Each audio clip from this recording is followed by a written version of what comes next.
Hello दोस्तों, स्वागत है आप सभी का। तो आज की इस वीडियो में हम लोग जो है यहाँ पे राजनीति से रिलेटेड जो हिंदी वर्ड होते हैं उनका इंग्लिश में क्या मतलब होता है, इंग्लिश में उसे क्या बोलते हैं, वो यहाँ पे जानने वाले हैं। ठीक है। चुनाव, चुनाव को इंग्लिश में क्या बोलते हैं? चुनाव को इंग्लिश में बोलते हैं इलेक्शन। ठीक है, इलेक्शन। चुनाव को इंग्लिश में इलेक्शन बोलते हैं। प्रचार, प्रचार को इंग्लिश में क्या बोलते हैं? तो प्रचार को इंग्लिश में जो है कैंपेन बोलते हैं। ठीक है, प्रचार को इंग्लिश में क्या बोलते हैं? तो कैंपेन बोलते हैं। उसके बाद है लोकतंत्र, लोकतंत्र को इंग्लिश में क्या बोलते हैं? तो लोकतंत्र को इंग्लिश में डेमोक्रेसी बोलते हैं। डेमोक्रेसी, लोकतंत्र को इंग्लिश में डेमोक्रेसी बोलते हैं। उसके बाद है मतदाता, मतदाता को इंग्लिश में क्या बोलते हैं? तो मतदाता को इंग्लिश में वोटर बोलते हैं। मतदाता को इंग्लिश में वोटर बोलते हैं। उसके बाद है संसद, संसद को इंग्लिश में क्या बोलते हैं? तो संसद को इंग्लिश में हम लोग पार्लियामेंट बोलते हैं। संसद को इंग्लिश में पार्लियामेंट बोलते हैं। राजनीति, राजनीति को इंग्लिश में क्या बोलते हैं? तो राजनीति को इंग्लिश में पॉलिटिक्स बोलते हैं। ठीक है, राजनीति को इंग्लिश में पॉलिटिक्स बोलते हैं। उसके बाद है राजतंत्र, राजतंत्र को इंग्लिश में क्या बोलते हैं? तो राजतंत्र को इंग्लिश में बोलते हैं मोनार्ची। ठीक है, मोनार्ची, राजतंत्र को इंग्लिश में मोनार्ची बोलते हैं। ठीक है, उसके बाद है राजनेता, राजनेता को इंग्लिश में क्या बोलते हैं? तो राजनेता को इंग्लिश में पॉलिटिशियन बोलते हैं। ठीक है, पॉलिटिशियन। उसके बाद है यहाँ पे हमारा भ्रष्टाचार, भ्रष्टाचार को इंग्लिश में क्या बोलते हैं? तो भ्रष्टाचार को इंग्लिश में बोलते हैं करप्शन।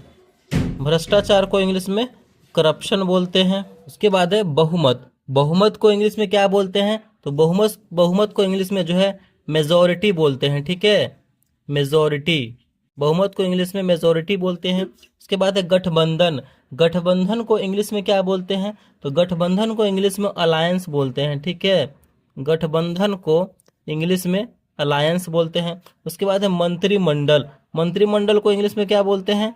तो मंत्रिमंडल को इंग्लिश में कैबिनेट बोलते हैं। मंत्रिमंडल को इंग्लिश में कैबिनेट बोलते हैं। उसके बाद है लोकसभा, लोकसभा को इंग्लिश में लोकसभा ही बोलते हैं। ठीक है, लोकसभा ही बोलते हैं।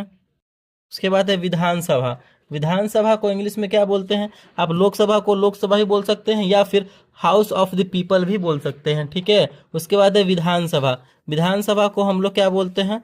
तो असेंबली बोलते हैं। क्या बोलते हैं?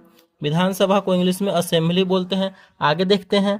उसके बाद है हमारा आंदोलन, आंदोलन को इंग्लिश में क्या बोलते हैं? तो आंदोलन को इंग्लिश में जो है प्रोटेस्ट बोलते हैं। ठीक है, आंदोलन को इंग्लिश में प्रोटेस्ट बोलते हैं।